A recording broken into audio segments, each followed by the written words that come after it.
الحمد لله رب العالمين، أشهد أن لا إله إلا الله وحده لا شريك له، وأشهد أن سيدنا ومولانا محمدًا عبده ورسوله.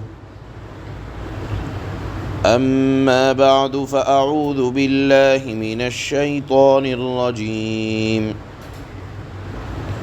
بسم الله الرحمن الرحيم. قالت الأعراب آمنا قل لم تؤمنوا ولكن قولوا أسلمنا ولما يدخل الإيمان في قلوبكم وإن تطيعوا الله ورسوله لا يلتكم من أعمالكم شيئا إن الله غفور رحيم. صدق الله مولانا العلي العظيم.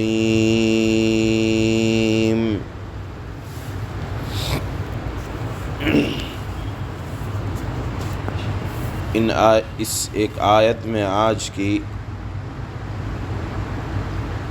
ایک خاص واقعے کی طرف اشارہ ہے، وہ یہ کہ مدینہ منورہ کے اطراف میں قبیلہ تھا، قبیلہ بنو اسد. یہ دیہات کے رہنے والے تھے. ان کو سخت شدید قحط پڑا، کھانے پینے کی پریشانی ہوئی، تو یہ مدینہ طیبہ آئے اور اللہ کے نبی صلی اللہ علیہ وسلم کے سامنے اپنے ظاہری تقوی کو رکھنے لگے کہ ہمارے ساتھ مسلمانوں جیسا معاملہ کیا جائے، آپ ہمیں صدقہ خیرات دیں. کیوں؟ اس لیے کہ ہم آپ پر ایمان لے آئے ہیں. آمنا، ہم صاحب ایمان ہیں، ہماری مدد کریں. اور دیکھیے، ہم ایمان لائے ہیں تو اب آپ کی ذمہ داری ہے کہ آپ ہماری مدد کریں. گویا کہ احسان رکھنے لگے، جناب رسول اللہ صلی اللہ علیہ وسلم پر احسان جتلانے لگے کہ ہم ایمان لائے تو ہماری ذمہ داری آپ کے اوپر ہے، آپ ہماری مدد کریں. اللہ نے فرمایا کہ دیکھو، یہ تقویٰ بھی کوئی ایسی چیز نہیں ہے جس کا اظہار کیا جائے زبان سے. یہ کوئی احسان جتلانے کی چیز نہیں ہے. اگر ایمان لائے ہو تو کسی دوسرے کو فائدہ تھوڑی پہنچے گا تمہارے ایمان سے، تمہاری اپنی ذات کو فائدہ پہنچے گا. اور یہ احسان جتلانے کی ضرورت کیا ہے؟ آخرت میں اگر کامیابی ملے گی تو اس کا نفع بھی تمہاری ذات کو پہنچنے والا ہے. تو احسان بالکل جتلانے کی ضرورت نہیں ہے. اور پھر اللہ نے فرمایا کہ ابھی تو صرف زبان سے ہی کلمہ پڑھ رہے ہو. قل لم تؤمنوا، تم لوگ ابھی دل سے ایمان نہیں لائے. ولیکن قولوا اسلمنا، ہاں یہ کہہ سکتے ہو کہ ہم نے مخالفت چھوڑ کر اب موافقت کرنے لگے. یعنی جو نبی صلی اللہ علیہ وسلم کی مخالفت پر رات دن جمے رہتے تھے، اب اس کو چھوڑ دیا اور مطیع ہو گئے. یعنی اپنے ہتھیاروں کو ہم نے آپ کے سامنے ڈال دیا. ایمان کا معیار تو ابھی بہت بلند ہے.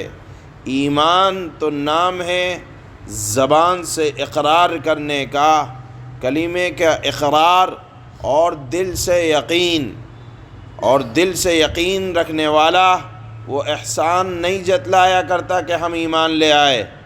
ابھی تو ایمان بہت دور کی بات ہے. ابھی اگر کہنا ہے تم کو تو یہ کہو اسلمنا، یعنی اب ہم موافق ہو گئے، آپ کے مخالفت چھوڑ دی.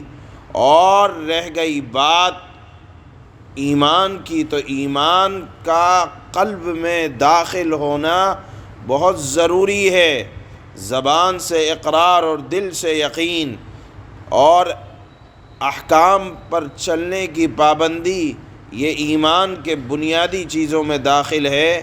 اسی کو اللہ نے فرمایا کہ ایمان الگ چیز ہے، اسلام الگ چیز ہے۔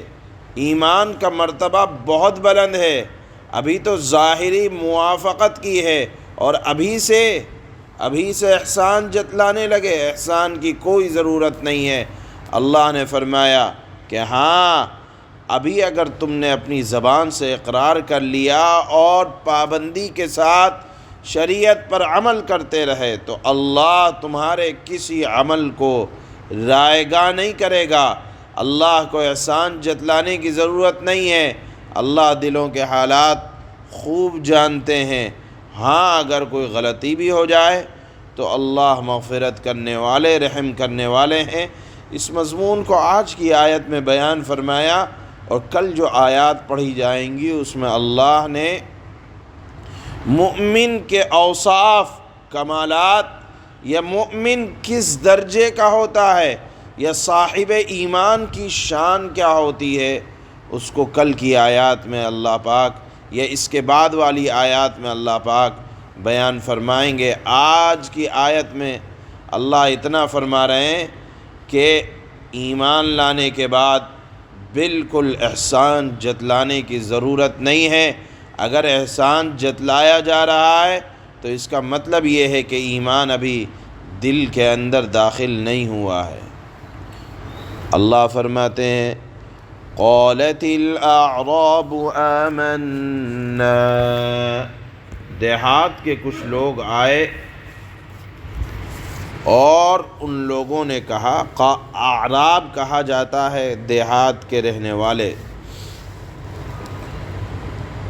دیہات کے رہنے والے لوگوں نے کہا کہ ہم ایمان لے آئے۔ اللہ نے فرمایا کہ اے نبی ان سے کہیں قُل لَّمْ تُؤْمِنُوا وَلَكِنْ قُولُوا أَسْلَمْنَا وَلَمَّا يَدْخُلِ الْإِيمَانُ فِي قُلُوبِكُمْ۔ اے نبی آپ ان سے کہیں کہ تم ایمان تو نہیں لائے، البتہ یہ کہو کہ ہم نے ہتھیار ڈال دیے ہیں، یعنی مخالفت کے بجائے اب موافقت میں رہیں گے، کیونکہ کر بھی کچھ نہیں سکتے اب۔ وَلَمَّا يَدْخُلِ الْإِيمَانُ فِي قُلُوبِكُمْ، احسان جتلانے کی وجہ سے ابھی ایمان تمہارے دلوں میں داخل نہیں ہوا ہے۔ وَإِن تُطِيعُوا اللَّهَ وَرَسُولَهُ لَا يَلِتْكُم مِّنْ أَعْمَالِكُمْ شَيْئًا، اور اگر تم واقعی اللہ اور اس کے رسول کی اطاعت کرو گے، یعنی زبان سے اقرار، دل سے یقین کرو گے، تو اللہ تمہارے اعمال کے ثواب میں ذرا کمی نہ کرے گا۔ ان اللہ غفور الرحیم، یقیناً اللہ رب العزت والجلال بہت بخشنے والا، بہت مہربان ہے۔ سبحان اللہ بحمدہ، سبحان